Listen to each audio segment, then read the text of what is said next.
Welcome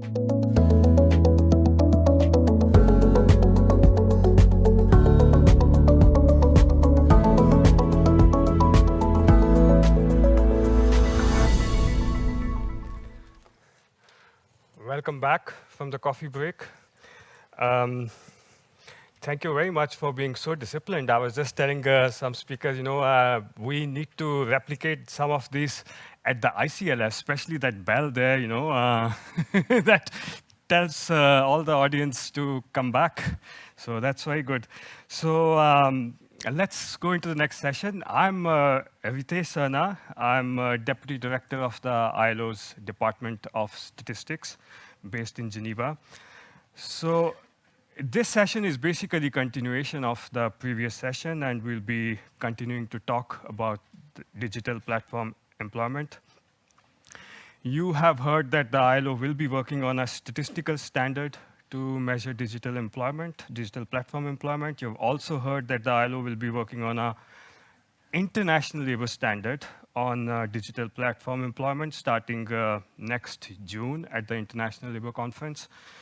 So we are aiming that these two standards will complement each other. And of course, all these experiences that you have been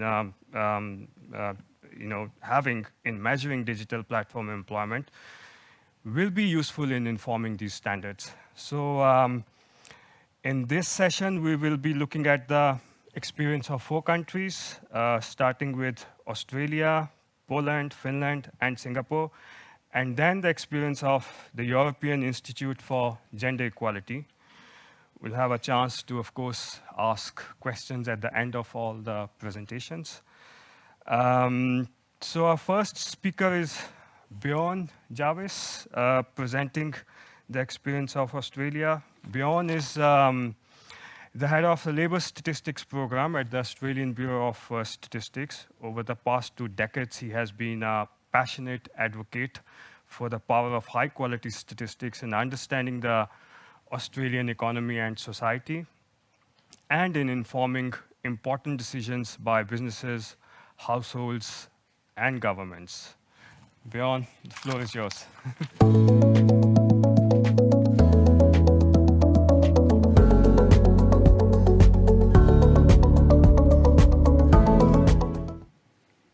G'day everyone.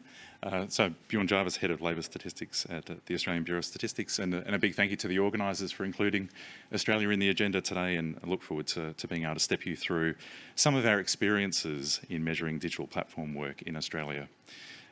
So you notice I've said digital platform workers and talking about digital platform work rather than employment, and that's a theme that's going to come through. It's already come through the earlier session, but certainly will come through in my session now. So like many countries, we've been taking an evolutionary approach, so an evolutionary or an exploratory approach, and this has been important in being able to move quickly into a new measurement space, but also being able to tackle it systematically. So in the Australian context, why measure digital platform work and why now? Well, clearly there's a very high level of policy interest, but also more broadly public interest in digital platform work. It's new, it's not well understood. There's questions around what's the prevalence, how do people do this work, why do people do this work? So generally in Australia, when people are talking about gig work, they're generally talking about new gig work or digital platform work. So the interest is particularly high at the moment given the current Australian government has an industrial relations reform program. So you'll see on the slide there, closing the loopholes, and that's focused on a range of working arrangements, and that's increased interest in statistics that the ABS, so the Australian Bureau of Statistics, produces on these.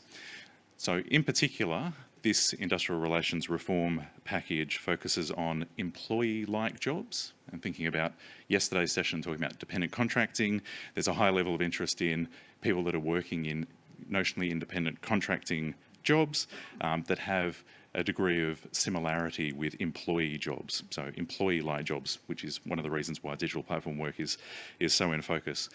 There's also an interest in understanding long-term casual employment, and that's where Australia has quite an unusual labour market and quite an unusual use and relationship with casual employment. So that's actually something that we measure on a quarterly basis. And there's also interest in the use of labour hire work and multi-party employment, which is also something that Australia has measured over a long period of time, and we'll come on to talking about that in a minute. So all of this is information that we're routinely releasing statistics on through the Australian Bureau of Statistics website, through our working arrangements page. But digital platform work has been something that's been a long-standing gap. Now, in Australia, to do digital platform work, you usually need to register an Australian business number. So setting yourself up as a business and in order to work as an independent contractor. But going through that registration process, not necessarily specifying that you'll be doing digital platform work. However, like many countries, administrative data is likely to be an incredibly important part of our measurement approach into the future. So I'm going to talk, the Australian financial year is winter to winter, which being in the Southern Hemisphere means it goes from July through to the following June. So you'll see 22, 23. When we think of a lot of these things, we're often thinking in terms of financial years. So the 22-23 financial year was the first year that the ABS was measuring digital platform work, and we intentionally started with a limited scope. So you can see on the slide there, we focused on the provision of fixed duration labour services in the forms of tasks/jobs, which are accessed by the worker through digital platforms and are paid per unit of work delivered through the same platform. So you can see there's a lot of similarities there with some of the earlier definitions covered in the last session, but also quite a narrow and intentionally narrow definition. So what does this look like as a conceptual framework? So this is a conceptual framework that we've developed, that we've used through consultation processes. It's something that we've included as we're releasing and explaining the information. You'll see that it is intentionally quite a narrow scope that we're focusing on. This is also something I'll come to talk in a minute about the consultation process that we did. This was also a conceptual framework that we tested directly with digital platforms as well as digital platform workers. So you can see here the focus on the group of most interest in the Australian context, at least the most pressing immediate interest, but also measurement that is probably more aligned with what traditional labour statistics have tended to focus on. So you can see here, just focusing on labour services and then looking at, as you can see, that middle differentiating layer of digital and non-digital, so labour services, digital platform work, and then a range of elements within that. So looking at our initial survey module, we started simple, and then we intentionally have sought an approach where we are reviewing, learning, iterating, and continuing to develop. Our cognitive testing early on suggested that many people that do digital platform work don't necessarily think of it as a job. So therefore, going with some of the other countries and other measurement approaches, in Australia, we also didn't just limit this to asking questions of the employed population. We also intentionally went with a slightly broader reference period. So you can see, unlike some of the earlier sessions that we're talking about, you could pick a reference week or pick 6 to 12 months. We actually went somewhere in between. So we've got a monthly labour force survey that focuses on a single reference week, but we focused our digital platform work looking at the most recent 4 weeks, so in between those kind of monthly cycles. We also did a consultation process, and this was incredibly important. It was something that Australian stakeholders were really keen for us to do as we moved into this new measurement space and crossed that measurement frontier. So it's new, needed to be able to identify what the key information requirements were, the questions that we needed statistics to be able to answer, but also importantly consultation that didn't just focus on the traditional group of people that statisticians will usually speak to, which is users. So in addition to cognitive testing, we also spoke to people that were working as digital platform workers, but also worked with colleagues that work in our employment department who regularly engage directly with the digital platforms to also engage with them to actually understand a little bit more about the variety of working arrangements and how people use those platforms. And this was incredibly important, not only for informing the first year of our measurement, but also helping to guide moving from the first year to the second year of measurement. So we heard references yesterday to the modular nature of various labour force survey designs. I think the Australian Labour Force Survey is probably just about as modular as you could get. So it's almost like a Russian nested doll of layers of modules upon modules upon modules. Even our core labour force survey, and I'm using core in terms of content here rather than talking about core populations. We have a monthly core that we ask every month of the year of everyone. That expands out in 4 months of the year to a quarter month, where we collect some additional questions. So that includes questions around whether or not people have paid leave entitlements in order to understand casual employment. We have a range of annual supplementary surveys that are asked in respect of particular months. So in the month of August, we collect a whole range of information to understand characteristics of employment and working arrangements. So that's how we've been measuring independent contracting on an annual basis since 2008, measuring labour hire work, a whole range of different working arrangements. And then we also ask people in the outgoing rotation group questions on a range of different topics, and that's where we've been collecting information on digital platform workers, but also questions around why people work as casuals, their experience working as casuals, and whether they would be looking to change jobs. So you can see that there's 3 key benefits of this approach. I'd also add a 4th benefit that's not on the slide there, and that's collecting this information through the outgoing rotation group also allows us to be much more adaptive and experimental in the way that we kind of change questions without compromising the integrity of the core labour force survey. You can see we also have a labour account in Australia, so we use that labour account data and labour account methodology to also estimate an amount of digital platform work that's being done by the population that's outside of the scope of the labour force survey. Okay, so on to prevalence. Before you get too excited about seeing lots of data and graphs, we've got lots of data and graphs on our website. I am going to have to show you some data on the next slide to help tell a bit of a story about some of the lessons that were learnt. So one of the key takeaways here is, in Australia, like many other countries, digital platform work has a low prevalence, and many people that are doing it don't actually consider it to be a job. So we estimated that, so looking at that 4-week reference period, so around an equivalent of around 1% of the employed population undertook some work. However, not all of those people showed up as being employed in labour force, so that partly reflects the different reference period and that being a little bit broader than the reference week, but also reflected the fact that a lot of people don't consider that to be work. So you can see for a country that has a very high response rate, but also asks a range of questions around multiple job holding, while just over half undertook the work in addition to their main job, only around 11% actually reported that they were a multiple job holder in the labour force survey. So this echoed the findings that we had through a lot of our cognitive testing around the fact that people consider it more a side hustle. There are some people that derive all of their income from digital platform work and that do a high number of hours doing digital platform work, but it's a relatively small proportion of digital platform workers in Australia. So this has focused our attention around, well, what are the measurement challenges and the future directions? And it was one of the reasons we were so keen to be involved in the conference over the last 2 days. So there's a range of measurement challenges that we've also seen in Australia. Won't go through these in a lot of detail because they echo things that we've already seen in earlier sessions around false positives. It's been incredibly important to capture the name of digital platform workers in order to be able to actually go through and assess for false positives and to be able to treat that within the data. We could also see that workers often struggle with classifying or describing their activities around digital platform work, much more so than answering long-standing questions around occupation and the roles and tasks that we use in order to code occupation. We can also see that some apps provide different levels of support and different features, and digital platform workers can often be quite selective in what they're using and not using. We also only have a relatively small sample, which has limited the amount of compositional analysis that we've been able to do. It's also the reason that rather than producing a whole range of detailed data products, we've generally just focused on producing a summary article.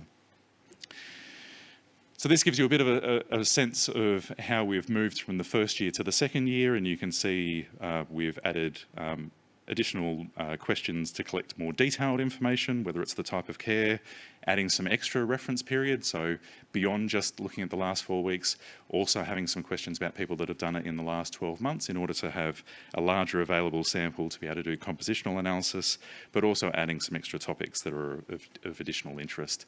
And in the first year, we asked questions around motivations and working arrangements, and we've continued to add and expand to that. So the last slide here was really echoing what Michael was saying this morning of coming into a conference with probably more questions than answers. These are some pretty meaty major questions that we're still grappling with that will be really important for us to all collectively work through and explore, and definitely things that we're keen to have a conversation over the rest of the conference. So what does this mean for our measurement of employment? The fact that people are doing digital platform work but don't necessarily think of it as a job or are doing relatively small amounts of work, does that suddenly become a bit different to what our traditional labour statistics have focused on when we've been trying to understand employment? How does this fit into the ICSI? So to what extent do we need to understand different degrees of independent contracting amongst digital platform workers? Given the small prevalence, what useful data can we produce on working arrangements given the small samples? And then that last question which came up earlier of how would the design of surveys and the design of the statistics that we're producing around digital platform work change if data becomes directly available from the platforms themselves? Thank you.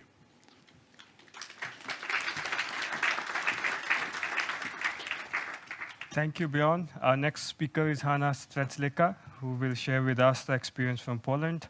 Hanna has been working for Statistics Poland for 30 years. She has been involved in labor market statistics for most of her career. Now she is Deputy Director of Social Surveys and Labor Market Department in Statistics Poland, supervising Polish labor force survey among many other topics. Hanna, the floor is yours. Thank you. Thank you, Eurostat and ILO, for inviting me to share my experience, our Polish pilot on digital platform employment. So I will firstly tell you why we decided to do the pilot. In fact, we were not really happy to have this, to take this topic, because we felt it is quite difficult. But our users really insisted on this. We got questions not only from scientists and the population, but also our workers, trade unions, organizations, and employers' organizations. They asked, what do we know about this group? We also wanted to check if it is really possible to have any data based on the LFS questions. Moreover, because Eurostat prepared some pilot, we thought maybe it's better to do it together to check if it works, than to give some feedback to prepare better model harmonized around European system. And we decided to take part in the pilot, but not within the grant. We decided not to cover all questions, all variables, but we thought it is better than doing nothing. Just test, check, and give feedback. We covered only part of our LFS sample. We have 4 subsamples, so only with outgoing sample we put these questions, like Australian example that we had. We covered population aged 15-64, so in the working age population of European Union. We used 4 variables that were prepared by Eurostat within this pilot. One really complex one. It is only 1 variable, but in fact 13 questions with specific introduction and 1 national question. We also based our preparation of the module, of the pilot module, using guidelines elaborated by the task force in Eurostat, and of course not only task force, because it is consulted with the working group of whole European system members. The introduction was quite long, but recommended by Eurostat, and we wanted to be also harmonized as far as possible. So we put it in our questionnaire, and we had not five questions. In fact, the first question was one question, but with 13 sub-questions. So it was quite long, because we asked about 13 types of work that could be done within digital platforms. We supplemented our interviewers with the national list of platforms, digital platforms, linked with these 13 types of work. But there was also a possibility to give other types of work to fulfill some extra that was not covered by these 13 types.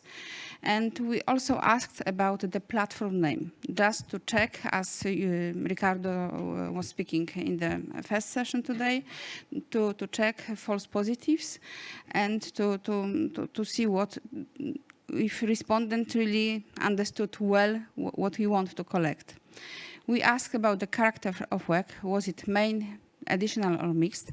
We asked about average hours per month within the last 12 months, about the main time of work, and employment status in digital platform. It was our national question. We thought it is also useful, because we had in the core LFS information about the employment status in the main job, but we wanted to know about employment status in digital platform. It could be a different one. And there are some results. You see, it's not a big phenomenon in Poland. Taking into account that we had almost 23 million of people aged 15-64, only 130,000 did this work. So it is 0.6% of the population, so quite a small phenomenon. But what we can see here, most of the work was only one kind of work was done within this type of work. So it was not spread. It is not so diverse in Poland like it could be in other countries. The results are quite similar that Ricardo presented, that most males do this digital platform work, and of course it covers it is done by urban residents. About age in Poland, most people did this digital platform work were aged 40-49, so quite experienced people, not so young, but also not the oldest group. But what you can see in this table, there are some numbers in red. I wanted to show you, in fact, normally we do not disseminate such information, but I think that it should be presented here to show what problems we already have, because this information is unreliable. So even in such a small table with not so detailed breakdown, we now have a problem, an issue of data representativeness. And what I wanted to tell also that, in fact, we covered the whole year. In Eurostat pilot module, there were questions about the whole year and about the month. We decided just at once that we should cover the whole year, because we supposed it will be rather an issue of small phenomenon in Poland. So you see, if we could think about only 1 month, how a small population we could have here. And more detailed table, more red numbers you see in this table. In Poland, it was the most popular type of work was selling of goods. And for most of people, but not so big percent, because it was less than 50%, it was the additional job, this job within digital platform employment. But almost 1/4 of people who did digital platform employment, it was for them the main job. So it's also an important. And I think it's not surprising that for most of digital platform employment, people did it as self-employed without employees. But looking at this table, you see that also employee is not so uncommon within this group. So, as I said, only 0.6% of the population in the working age of European Union, so 1564, did this digital platform during the whole year 2022, and almost 0.9% it was within urban residents. So, as I said already, for most of people it was only one kind of work. 65% it concerned men, and almost 90% urban residents. The second group, the smallest group covered by digital platform employment was the oldest one, what is, I think, not surprising for everyone. And the most common was selling goods. What is really important, that from my point of view, that 1/4 of this population was, for them, it was the main job. We, during data collection, we also asked our interviewers to fulfill a small feedback questionnaire, so we knew what went wrong. They finally told us that it was not an easy. We didn't receive so many questions during data collection, but they said that it is not a notion, not the phenomenon that all respondents really know what we are talking about, especially in Poland. As you see, it's not so popular. And collecting this data within the last wave, so within last observation, and in the last part of the questionnaire, they said it was not a good solution, because finally people were, let's say, a little bit tired. They knew, because in Poland LFS is a voluntary survey, so they can reject answering, and they said, maybe it's not so important. There were only 5 questions, but some people refused. Of course, it is really difficult to collect this information within proxy interviews. We can imagine how the other people can know about this. So it is not rather recommended. The problem for our interviewers, they said, why didn't you ask before if anyone uses computer? Because, of course, if person does not use computer, there are some people, even maybe not, we think that everyone, not everyone. And why then ask about digital platform work? So it should be just the first question they said. And too long and elaborated introduction. Sometimes we think that explaining a lot is really good. Sometimes it makes more difficult than easier sentence. And what was really crucial for them, that we gave a lot of examples of different platforms and activities, necessary activities within this platform, so they could better understand what we mean by these platforms, what are the platforms. And the list of the national platforms was also treated as an important part. So we used this experience to give our feedback when working in the task force preparing this 2026 ad hoc module that we'll have in Europe. And we were really happy to have the reference period, not the month, but the year, because we really do not, it's not worth doing any module, any any survey only just for purpose for European Union, because of course when Europe collects data for all member states, they have higher number of observations. But we also want to publish some data for our country. So that's why for us it was really important to have the whole year covered.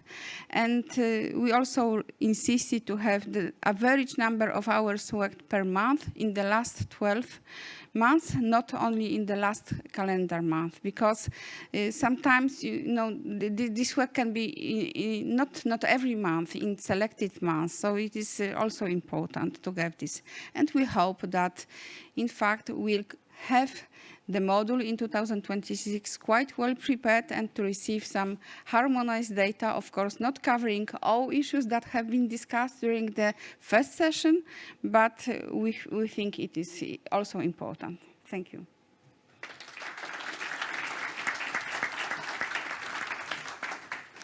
Thank you, Hannah. Our next speaker is also Hannah, Dr. Hanna Sutela, who works as a senior researcher in Statistics Finland, social statistics.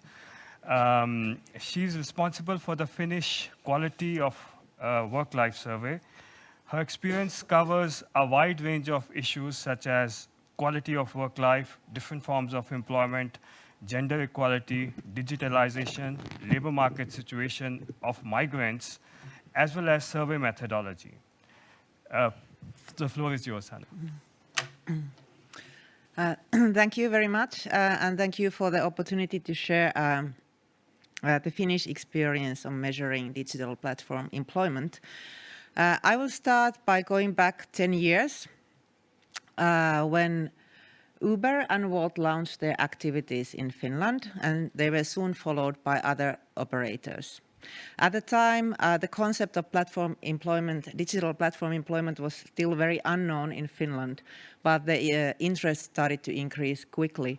And in the wildest visions at that time, it was forecasted that in near future even, we would all be working via platforms and normal employment relationships will be history.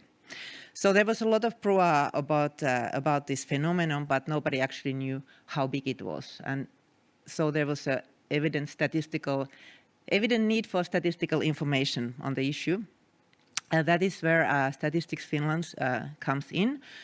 Our first step to measure digital platform employment was taken in 2017 when we added a couple of questions to labor force survey. As the results, according those results, 7% of working age population had earned income via platforms in the past 12 months. But however, only 0.3% had earned at least 1/4 of their paid income via platforms in the past 12 months.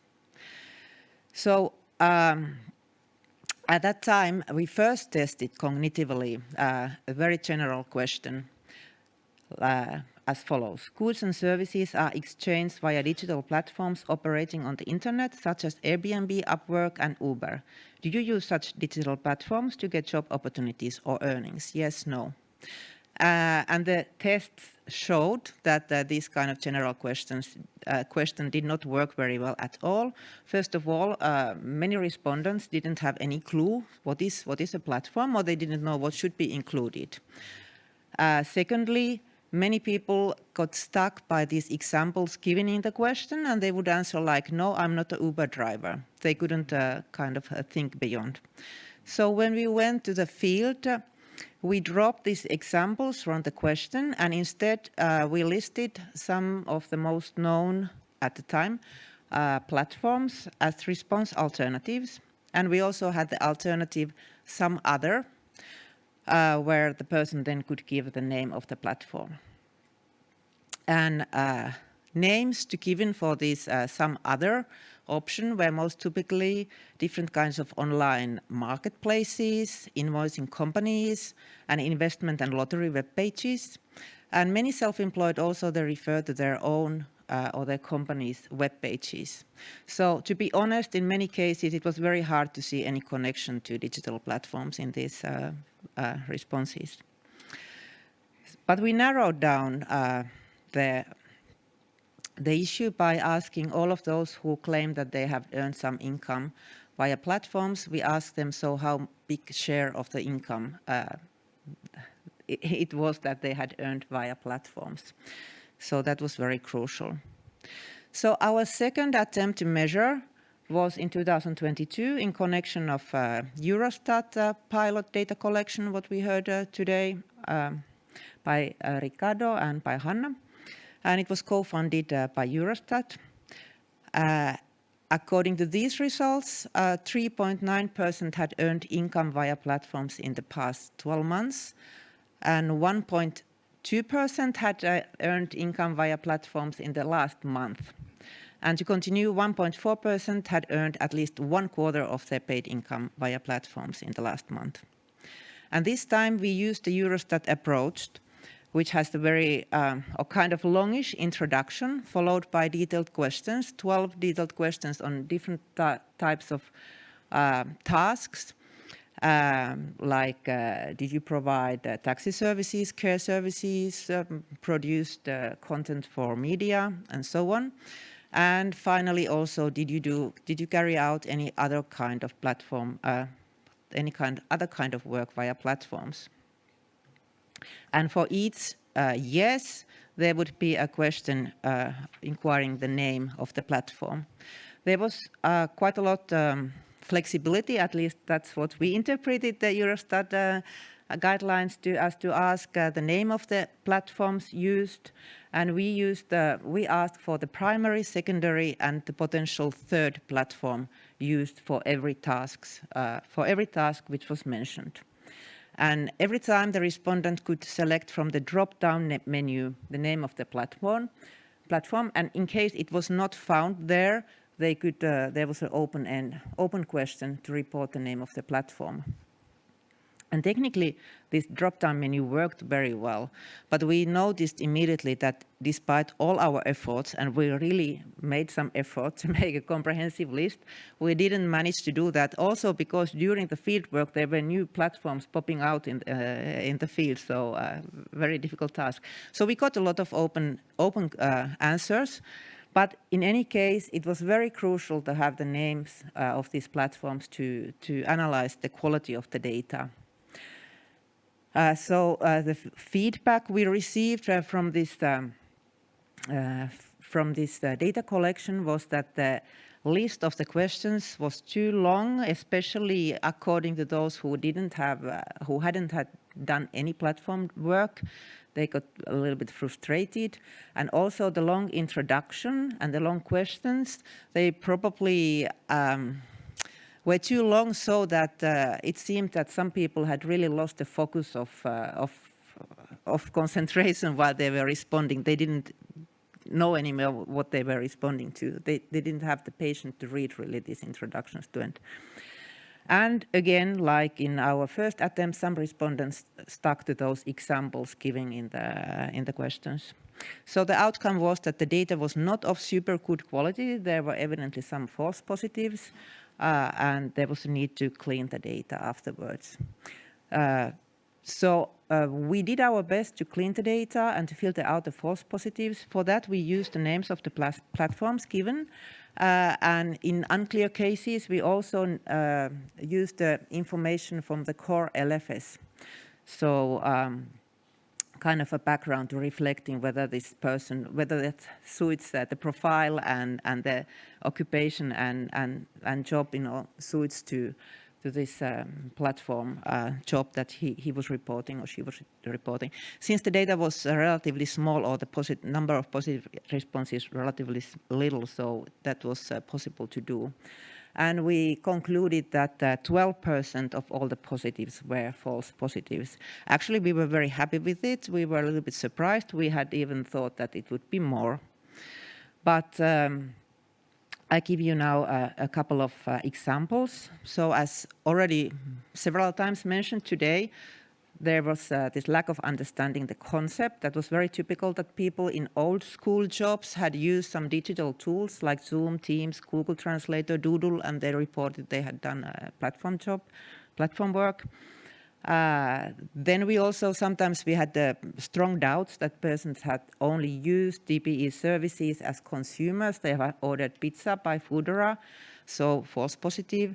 There were also persons reporting companies, name of companies, which definitely were not platform companies, classified as false positive too. But then there were also some like technical errors which we corrected. Persons reporting positively, persons saying, for example, that they made translation services via Uber on things like that. But to be honest, sometimes we were quite at loss about, what should we consider this as a platform employment or not? For example, especially employment services on platforms and platforms where you can advertise your services, is that it was sometimes very difficult to find out what is the amount of control exercised by this platform. Also, we were discussing about some mini work, kind of micro work. For example, if you go for a bike ride and on Sunday, and every time you detect a certain harmful plant in the nature, you can report to an ad and gain 20 cents. And if you take a ride for 3 hours, you may gain €4. So is that digital platform employment or not? So we would really have been grateful for some clear definitions, but I know that it's difficult. So at this point, just to share you one slide of the results, we asked, in addition to Eurofound questionnaire, we asked a few national questions as the main reason for doing DPE. And over half of the respondents having done DPE in the last 1 month, they said that they did it because of opportunity for additional income or networking, and this was more common for women than men, more common for those of Finnish than of foreign origin, and those aged under 35 than older ones. Opportunities to work flexibly, reported by 1 in 4. Only available work available. The work one wants available was available only via platforms like social media content producing. But then only available work was reported by 7% of respondents. It was more common for men and those of foreign origin and those aged over 35.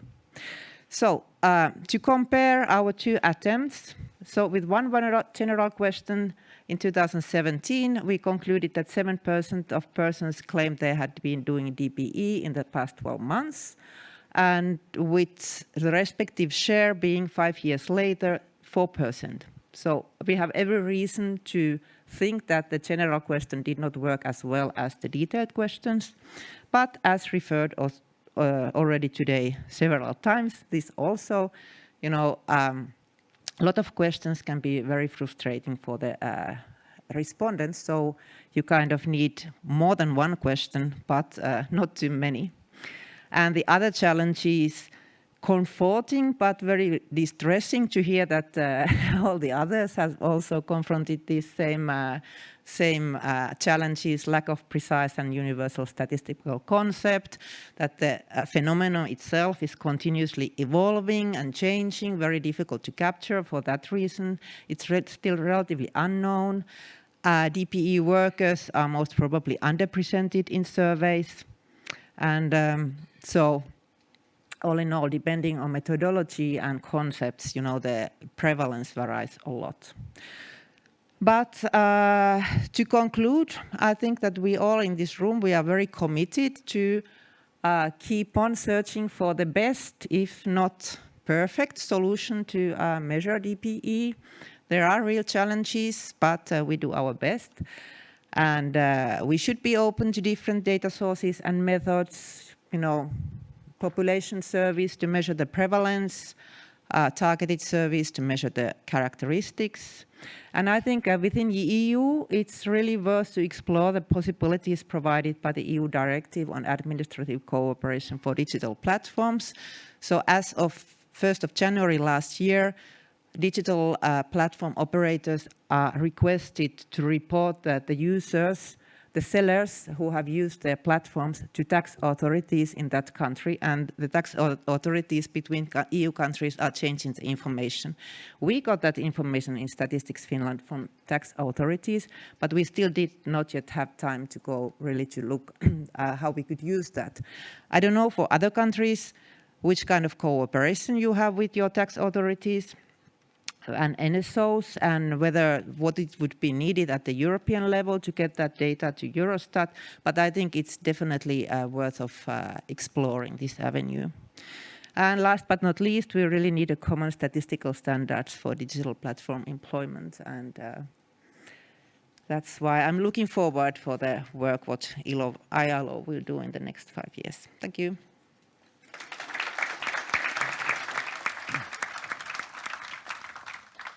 Thank you, Hannah. The next country experience is from Singapore, and our speaker is Daniel Sim, who is Deputy Director of Data Collection at the Manpower Research and Statistics Department of the Ministry of Manpower. He brings a wealth of experience in both household and establishment surveys, questionnaire design, and driving technological transformation. His expertise extends to IT project management, where he has implemented many innovative solutions to enhance data collection. Daniel, the floor is yours. Thank you, Chair. Thank you for the opportunity for me to share with you on Singapore experience on digital platform employment. So basically, I will be touching on 4 parts of the digital platform employment. I will talk about mainly on digital landscape, how Singapore actually work on, and also share on some of the findings on these platform workers, on the numbers. And actually, in fact, we also move on to some of the leveraging on the administrative sources to kind of complements to the way that we actually look at the platform workers itself. And lastly, I will be talking some of the policy and initiative that actually we got implemented in Singapore. So Singapore, as we know, is a little red dot in the world. And then we have a very small landmass and also very high population density. So with that, actually, it's an ideal environment for delivery service to actually, for companies to thrive. Because being a small country, then a lot of people goes towards the delivery service. And of course, when we talk about the consumer, there's a lot of culture in the sense that people look for commercial online purchasing and so on. And lastly, of course, Singapore has a very, very well-constructed network, transport network. And that makes actually a more kind of complementary into the delivery service in Singapore. So over the years, we have seen a steep increase in terms of the percentage of number of own account workers using online platforms.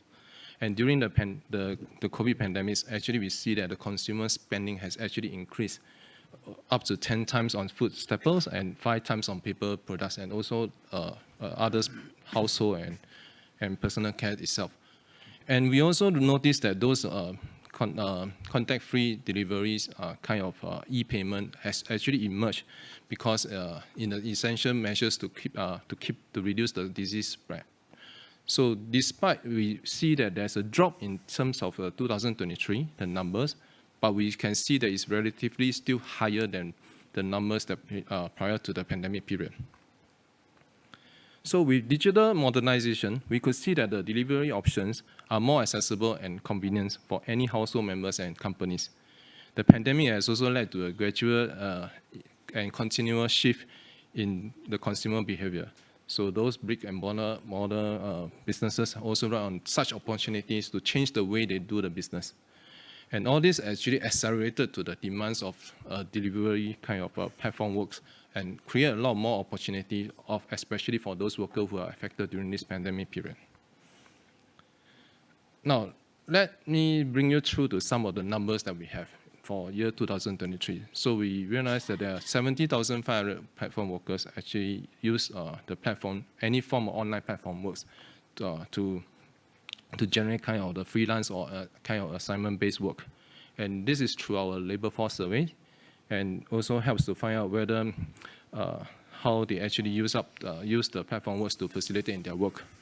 And the work is divided into short and separate tasks, and also likewise that workers are also contracted on a demand basis. And among the 70,500 workers, we realized that 80% of them did it as their primary job. And among the 80% of them, 89 actually said that it's the preferred job. So this clearly shows that actually they choose this as the first choice of their work. Now, when we look at the age profile of these platform workers, they are mostly age 50s and above. Because as own account workers accord more work flexibility, it seems to be an option for this group of workers to have a gradual step down into their retirement years. And in recent years, we also see the uptrend in terms of the numbers of those aged 60 and above as well. And when we look at the other aspects of the educational profile, we could see that there is about 61% that are at secondary and below level. And this could be driven by the fact that the share of the young people aged 30 below and degree holders are relatively small, and also the older workers still form the larger groups of the workforce. Now, when we look at the top three of what is the delivery platforms workers in Singapore, it mainly resides around transport and delivery service, like the private hire and also the taxi driver. And we can see that since 2017, for those delivery workers and private hires, car drivers has actually doubled the number. And we see that the drop in the taxi drivers from 2017 to 2023 could be because due to the part of the reason of some shift of the people move towards the private car hires, and also they adopt more digitalized kind of platforms to them to change their work. Other than that, there are other jobs that actually we also obtain from our survey. So these are mainly those include like educational or academics, such as private tutor, IT trainer, and areas in media-related line of work, such as graphic designer.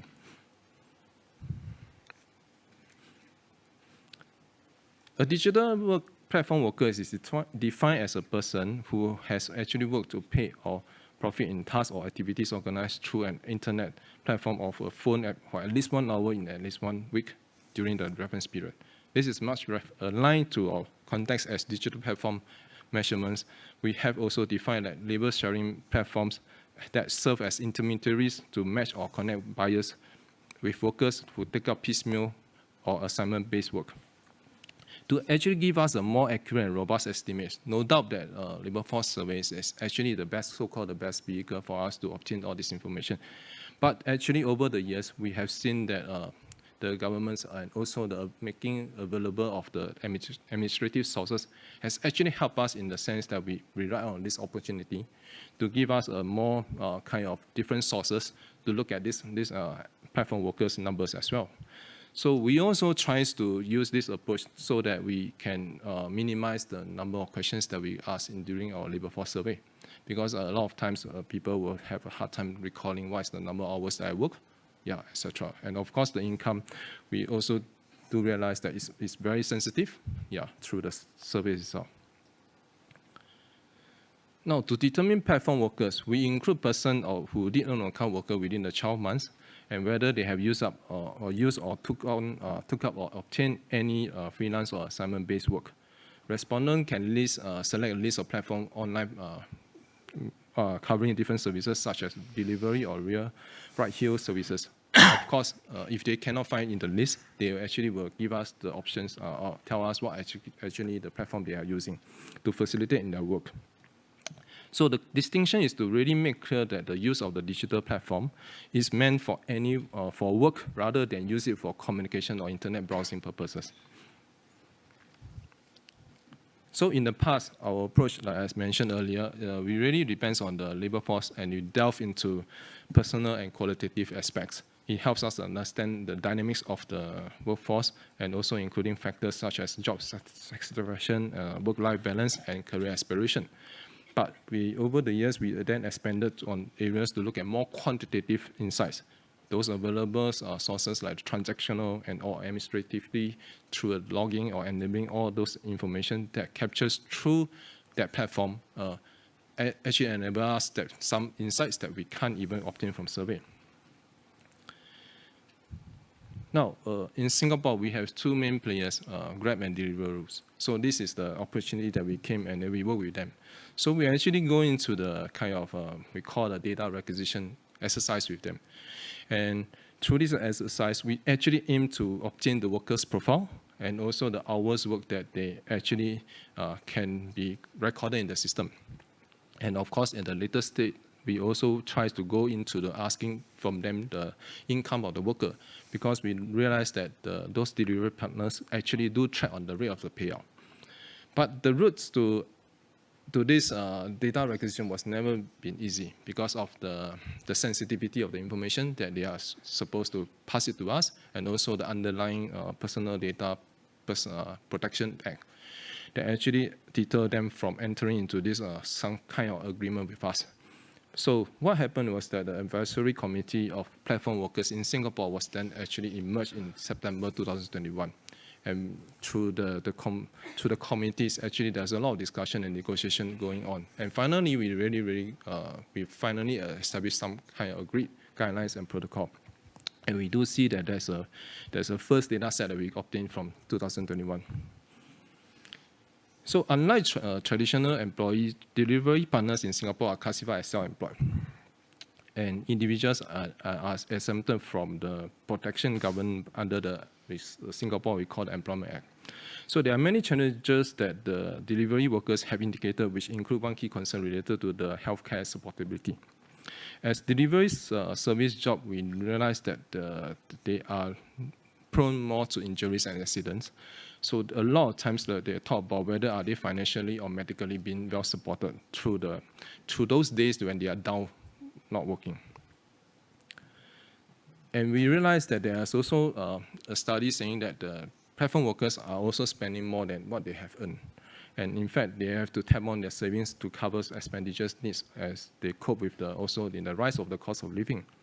And in one of the few key challenges that the platform workers face is about the lack of sufficient work and also the uncertainty to find sufficient work that they can rely on. And also they can't really reliably forecast about how much of work and income they can actually receive. Platform workers are also only required to top up in Singapore context the MediSave account, but they are not, when it comes to contribution to the retirement plan, they are actually considered optional. So they are being stuck in the sense that they face a lot of challenges because they don't have enough savings for their home ownership. Now let's take a look at the delivery partners itself. So based on the chart that we've seen, it is common that within the younger demographic, around 70% from this age group is between 20 to 39 years old. And this work nature actually aligns with the preference of younger generation because of the digitalization kind of literacy that they need, and also the flexibility in terms of schedule, and also whether they have the potential control. So the younger groups probably are more inclined towards this portion. And when we look at the gender distribution, and over 88% of the delivery partners are really from males. And this could be associated with the fact that it's physical demands like carrying or lifting packages and even food delivery, and also there's a lot of safety concern as well. So generally, this is what is shown in the chart. And when we look at the home demographic, we know that actually at least half of them have one child dependent. And also this underscores that the delivery platform works for individual balancing the caregiving needs and family commitments due to the flexibility in the working pattern in the platform work. So besides, we also look at the housing type, and generally we know that from the chart we see that actually majority of them are staying in the public housing estates. This also kind of aligns to what based on the fact that also over the years we have also seen a very sharp increase in the sense of the price of the private housing. So among all platform works above 55, only 1 in 4 also will be able to meet the cohort basic retirement sum. So platform workers are then worried about their livelihood will be affected during the old age and so on. And the demands of the delivery work actually involves extensive time on the road. And we can see the average of 47.6 hours per week. And this already heightened the risk of the kind of the work-related injuries. And the question will be, how would then they be covered when they are actually more prone to the mishap and so on, that they have a longer hours of work and so on.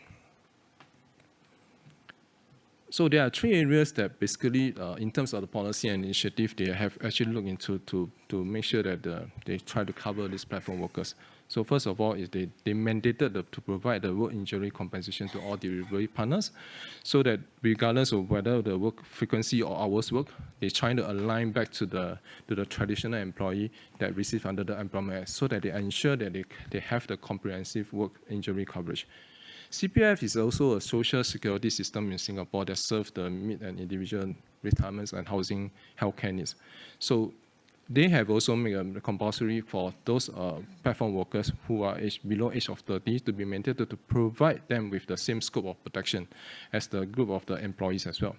So they have also trying to align that over the next 5 years to ensure that the rate will gradually increase until they follow with the employees itself.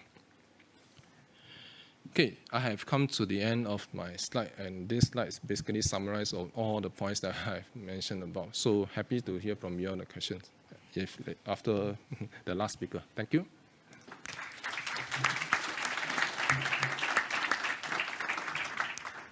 Thank you, Daniel.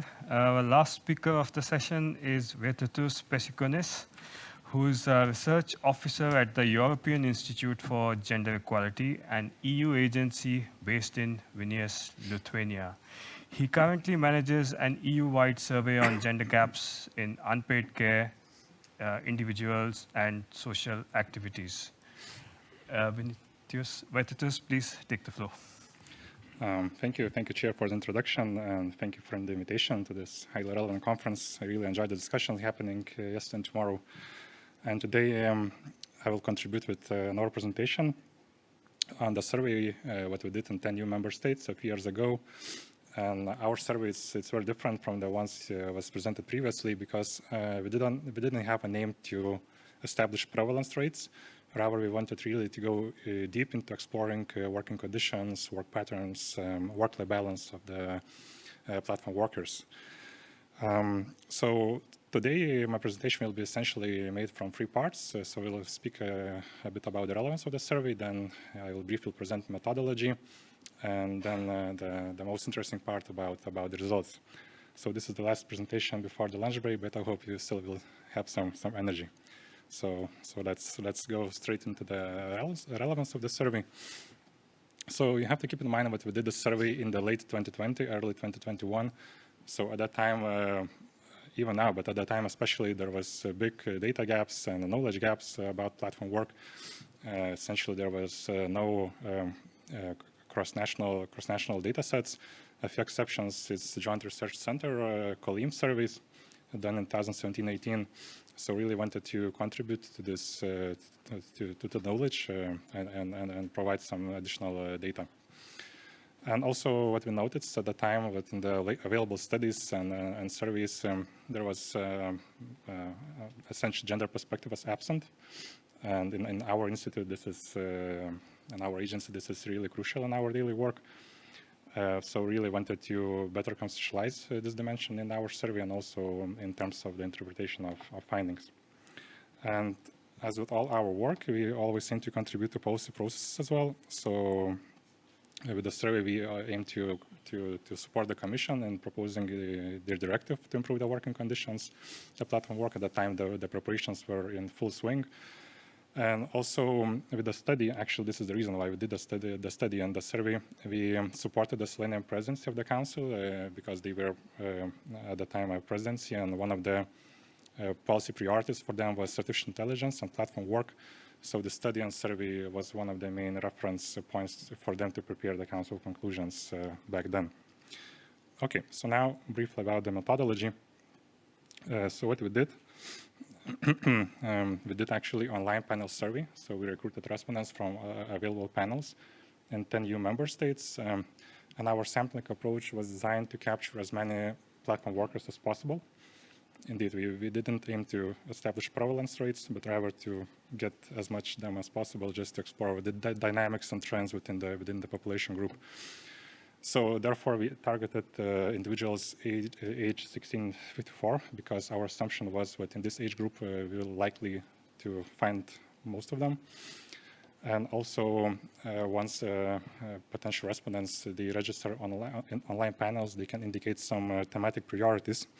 So we also sampled them based on those priorities. For example, we targeted individuals who expressed interest in e-commerce, information technology, media, telecommunications, human resources, tourism.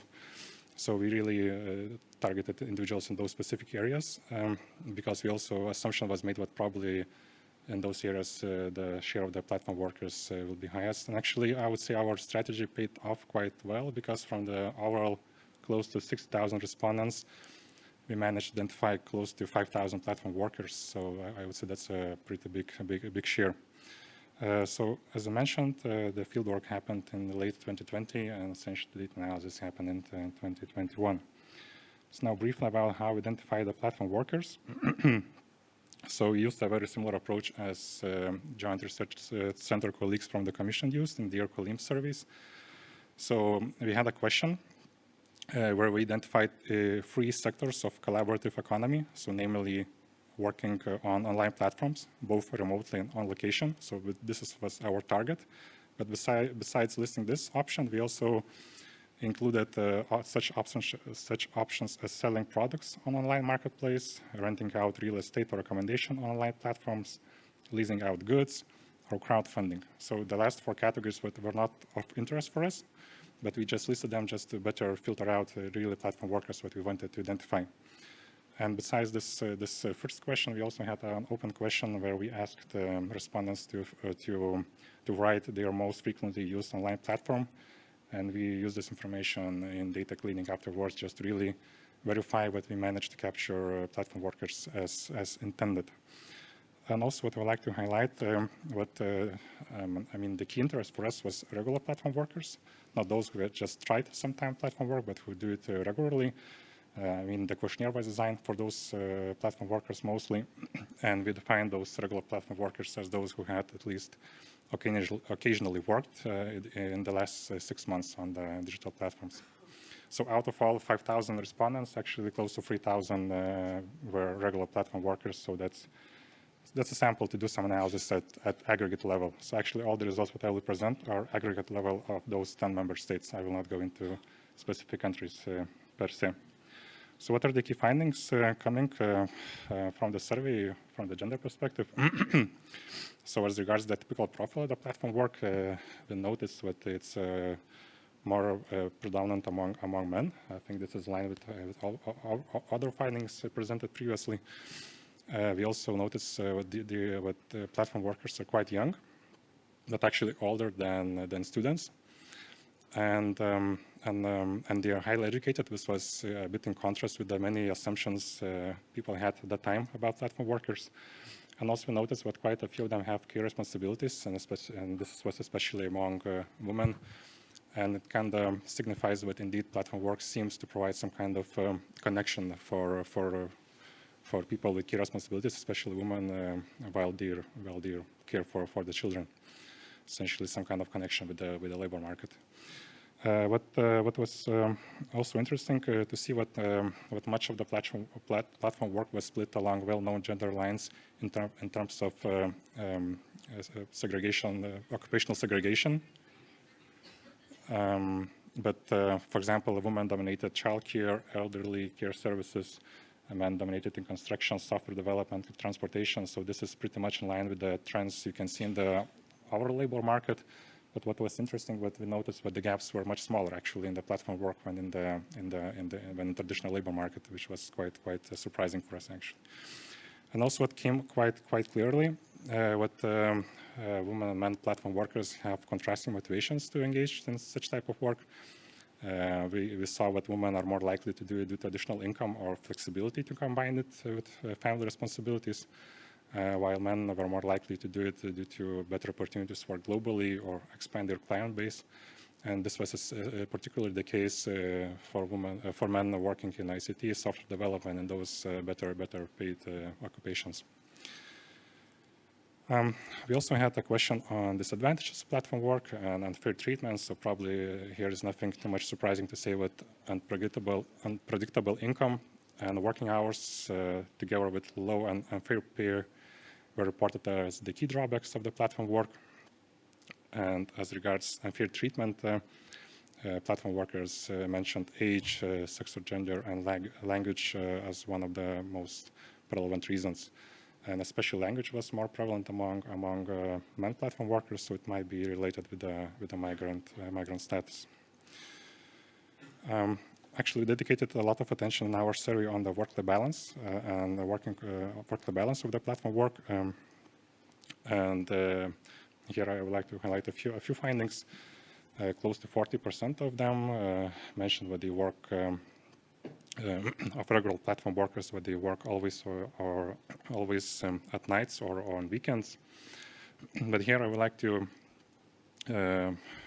direct your attention more to the figure in the slide, which shows that both women and men platform workers dedicate a similar amount of time working on their main job, close to 30 hours, and also a similar amount of hours working on digital platforms, which is about 20 hours. But what is interesting, what out of those 20 hours, actually 10 hours are dedicated for searching tasks on the platforms, or 10 hours are dedicated to actually implement the tasks. And in terms of the gender differences, what comes quite clear, even though both women and men dedicate the same amount of hours on their main job and platforms, women still perform away hours on household tasks and childcare. So this mirrors very well the tendencies we see in our general population. And one of the final findings what I wanted to share with you, it's about the impact of the COVID-19 pandemic, because the survey was done in late 2020 when the pandemic was in full swing. So we really used the opportunity to have questions on the COVID pandemic, because we thought that the timing is perfect to explore this topic. So as you can see, the platform workers were affected strongly by the pandemic. For example, more than half of them reported that their household financial situation deteriorated, or they lost their paid job, or essentially they had to work less hours in their main job, or even also in the platforms. So all in all, we see what the effect of the pandemic was quite strong on the platform workers. So maybe just to a few reflections on the overall method of the online panels to collect this data. So I would say it's a quite interesting way to try to explore the group itself, but definitely not to try to establish prevalence rates. You know that for that we have LFS and other methods. But to explore specific topics, I think it could be used because it also has some benefits in terms of the cost efficiency. It's relatively low cost, costs really more than 10 times than the face-to-face or telephone surveys. Also, the field work is very short. In our case, it was less than 1 month. Also, if you want to include some sensitive questions in the questionnaire, online surveys might work for that quite as well, because due to better sense of anonymity in such surveys. But of course, there are drawbacks as well in terms of the overall data quality. What you might have in mind, what are related with online surveys. Also, the overall false positive risk is higher in such surveys. And in terms of the representation of the overall population, there are some biases in the online panels. For example, they are not that well represent migrant population or people with low education, or also older populations. So it might be relevant in some study designs. So all in all, some really good benefits in terms of the costs, but also some drawbacks to keep in mind if you want to use this type of data collection method. Okay, I'm seeing what I'm really ahead of my time, so I will skip the last slide about the policy pointers, but instead, just in case you want to learn a bit more about the survey, so we have study report, we have technical report of the survey available on our website, and also for the researchers, if you're interested in microdata, actually it's also available free of charge on Justice public depository, so feel free to use it. And so thank you very much for your attention today. I'm looking forward to discuss.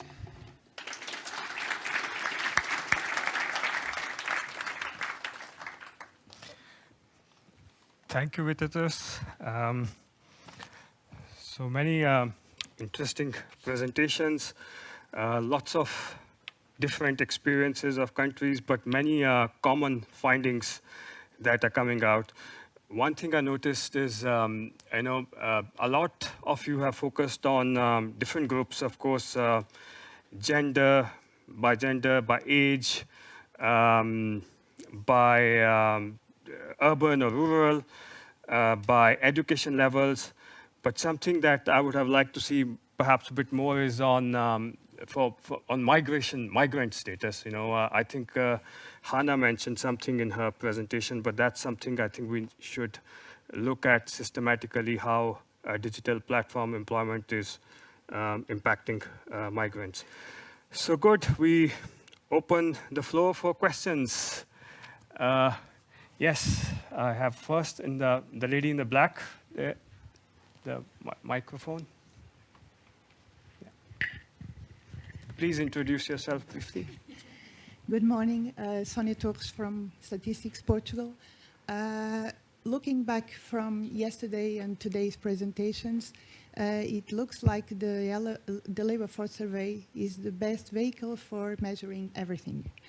Yesterday, we talked about the ICSE implementation, the new classification on status of employment, and it will bring a couple of difficult questions. Today, we talked about the digital platform employment, which means that we will need to include several additional and complex questions. Yesterday, we talked about the new forms of work apart from employment, and there was also a suggestion of including several questions in the LFS or even additional models in the LFS. And we need to bear in mind that the LFS in most of countries is already a complex and long questionnaire, hundreds of questions, to be put on a quarterly basis to the entire families for more than 1 year. And in a context with falling answering rates. So we must be very careful when we are assessing what we should add to the current labor force surveys. This is why I was very happy, mainly when we are talking about small target populations and populations that we know that are undercovered in our samples. This is why I was very happy to see Sim's presentation on looking at alternative sources like firm information. But at the same time, I recognize that firm information typically doesn't cover characteristics of the individuals and the families that are also very important to follow these dimensions. Therefore, I'd like to ask you, where, as you presented the results, where did you find the information at individual levels? Do you have a way of matching firm and household survey information, or do you follow a different strategy? Thank you very much. Yeah. Reactions? Thanks for the question. So in Singapore, actually maybe you can consider quite fortunate in the sense that because we leverage quite a lot, we actually emphasize a lot of administrative kind of sources from every single citizen. So when we are born, we have to register through an authority that where you born, how are you, and given a birth certificate number and so on. And that involves even the part that I explained about the CPF. Yeah, so when you're in the workforce, then that's where you have to be under the Employment Act to contribute some certain income, even including employers. So we have all this kind of administrative kind of information that actually help us to link up certain informations that we can form for the individual. So looking at back the presentation that I have shared, maybe for the Grab and the Deliveroo. So those companies have actually registered their employee. But when they have registered the employee, they are given the certificate number, we call the FIN number or the NRIC. That actually links the person back there where we can able to track how much they have earned or how much they have contributed. Yeah, so for platform workers is a little bit tricky because, like I mentioned earlier, in the past they don't contribute CPF, so we wouldn't have a main source of information from them. So what we do is that we then goes back to the labor force survey and then ask individuals, because it's not just income, we are also asking a lot of other aspects, like more qualitative, in terms of what are the challenges they face, and then what kind of online platform they are using, and so on, and how many hours they actually work on. So with that, actually, that's how we use it to kind of link certain aspects of the labor force survey together with some businesses and some administrative sources. Of course, it may not be so ideal. So we have to look at different aspects and break it up and see how to actually use some of the statistical methods to see how to we actually narrow a gap. Now, for information that we are not able to find, then we probably have to go back to the labor force and survey all these people to go deep dive in and ask them what exactly is about the responses from them. Yeah. So that's my response. Thanks. There's another question there. The microphone.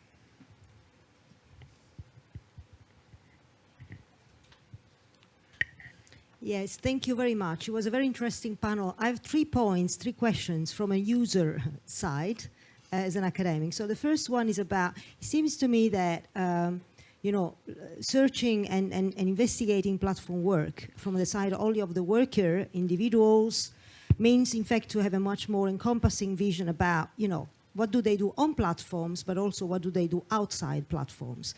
Because in fact, as has been addressed, these people normally do these jobs aside other jobs. So there is a kind of multi-job holdings. And I wonder to what extent, probably in line with the first question, how can we be helped in kind of matching this kind of different jobs that people do? And what are the conditions of those jobs outside and inside